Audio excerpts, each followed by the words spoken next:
जो भी उसके पास जानकारी होती है, जो भी चीजें होती है, वो 3 जगह से गेन करता है। पहला, सबसे पहले वो पाता है अपने खुद के घर से। यूं कह लीजिए उसमें सब सारा रोल किसका होता है? फैमिली का। किसका? फैमिली का। ठीक है। उसके बाद कहां पे आ गए? स्कूल पे।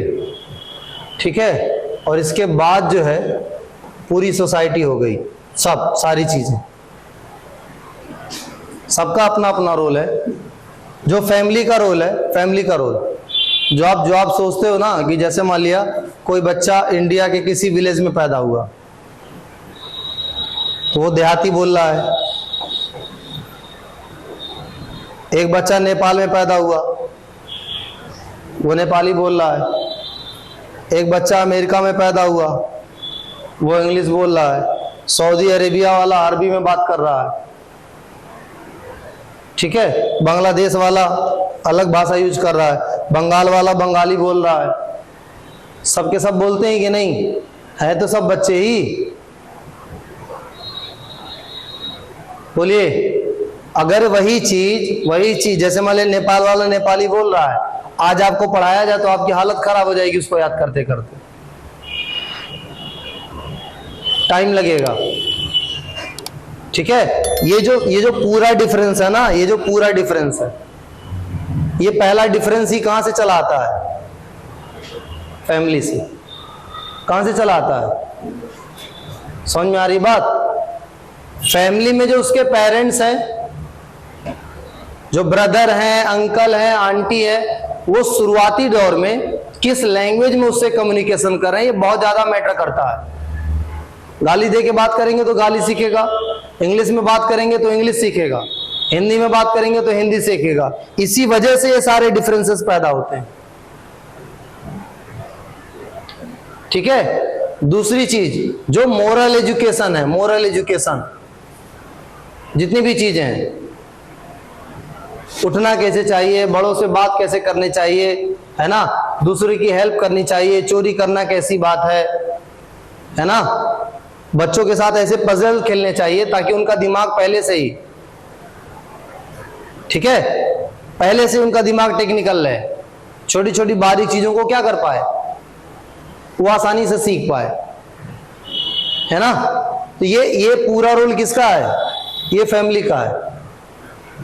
अगर परिवार में, ये मान के चलिए कि अगर परिवार में बच्चा शाम को गया और उसके घर के जो लोग हैं शाम को बुक लेके बैठ के अपना पढ़ाई कर रहे हैं या कोई अच्छा काम कर रहे हैं, ठीक है, तो कुछ कहना ही नहीं पड़ेगा, कुछ देर बाद बच्चा अपने आप उठा लेगा, श्योर है, कुछ नहीं कहना पड़ेगा, करते करते अपने आप वो करना चालू कर देगा। अब आता है स्कूल का रोल। जब स्कूल में आता है तो स्कूल में 8-10 तरीके के लोग और मिल जाते हैं। अब जिस क्लास में बैठा उस क्लास में डिपेंड करता है कि उस क्लास में जो लोग उसको मिले हैं ग्रुप में वो कैसे मिले हैं। उसके बाद इसका इंटरेक्शन किससे होता है? टीचर से। किससे होता है? टीचर से। ठीक है। फिर टीचर क्या करता है, अलग अलग फील्ड की ढेर सारी जानकारियां उसको देता है। जैसे हिंदी वाले टीचर हिंदी पढ़ाते हैं, अरबी वाले अरबी पढ़ा के जाएंगे आपको, मैथ वाले टीचर मैथ पढ़ा के जाएंगे, सोशल साइंस वाले सोशल साइंस पढ़ा के जाएंगे, साइंस वाले साइंस पढ़ा के जाएंगे। सारी पढ़ाई के साथ साथ टीचर का जो सबसे बड़ा रोल है, सबसे बड़ा जो रोल है वो ये कि हमेशा अपने बच्चों को सही और गलत में डिफरेंस बताता रहे, हमेशा बताता रहे। बच्चे को लगता है कि उसको समझ में नहीं आ रहा है, वो चीजें जो उसके कान में जा रही हैं, जो थोड़ा देर वो सुन रहा है ध्यान लगा के, वो सुनते सुनते सुनते सुनते अपने आप उसके दिमाग में फीड हो जाएंगी। जैसे एक छोटा बच्चा सुनते सुनते जान जाता है, चेहरे को देख के समझ जाता है कि हमारे क्या है, फादर है। जैसे वो हिंदी बोलना सीख जाता है, इंग्लिश बोलना सीख जाता है, वैसे सारी बात आप कितना भी कोशिश करिए, कितना भी दीवार की तरह बने रहिए, आपके दिमाग में वो सारी बात जा रही है। और कहीं थोड़ा सा ध्यान से सुन लिए तो एकदम फील भी हो जाएगी। ठीक है। तो सब्जेक्ट के नॉलेज के साथ साथ, है ना, बहुत ज्यादा जरूरी है कि टीचर उनको बताते रहें इनका रोल क्या है।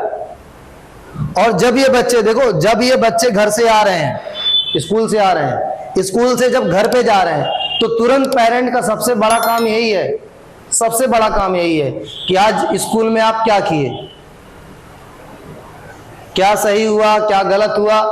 जो चीजें गलत हैं जो बच्चा बता रहा है, ठीक है, उस चीज को बच्चे के सामने तुरंत करेक्ट करना चाहिए कि बेटा आपको ये नहीं करना, ये गलत बात है, ये ऐसे करना चाहिए, वैसे करना चाहिए। समझ रहे हैं? तो बच्चा सही गलत की पहचान रहेगी, उतना उसको नॉलेज रहेगा। तो ये जो इन्वायरमेंट है, अगर यहां से उसको कुछ गलत भी मिल रहा तो उसके ऊपर हावी नहीं हो पाएगा। ठीक, उसके बाद का रोल आता है यहां पे, ये वाला, ये बहुत ज्यादा भयानक है। कंट्री में मूवीज कैसी बन रही हैं?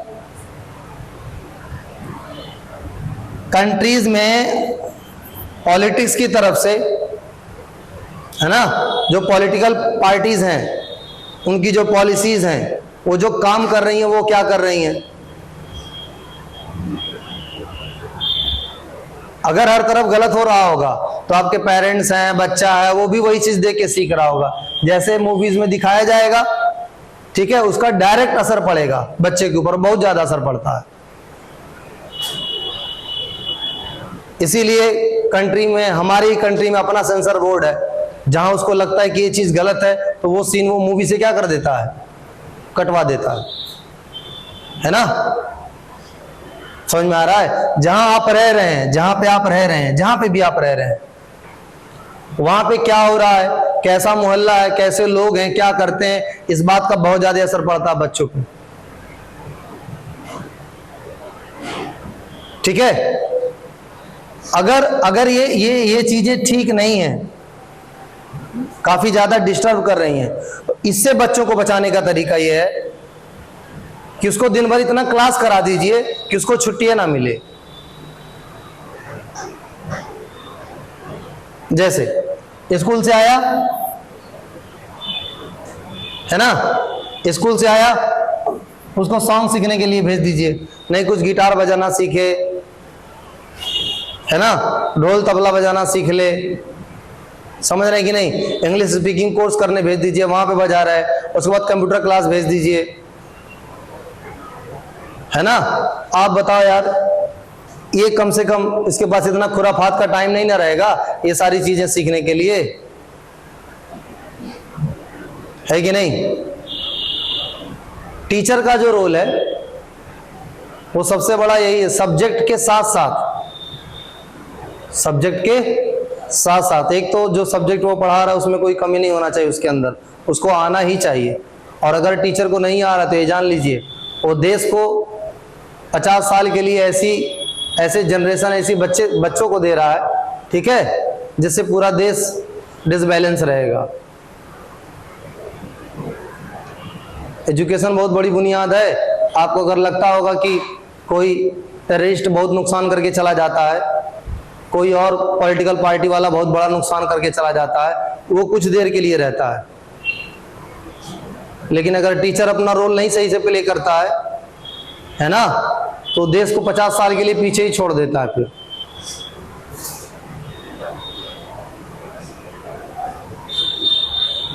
टीचर आतंकवादी से कम नहीं होता, इस चक्कर में मत रहिएगा।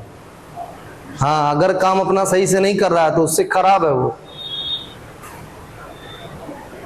ठीक है, समझ रहे हैं? मेन चीज है ये,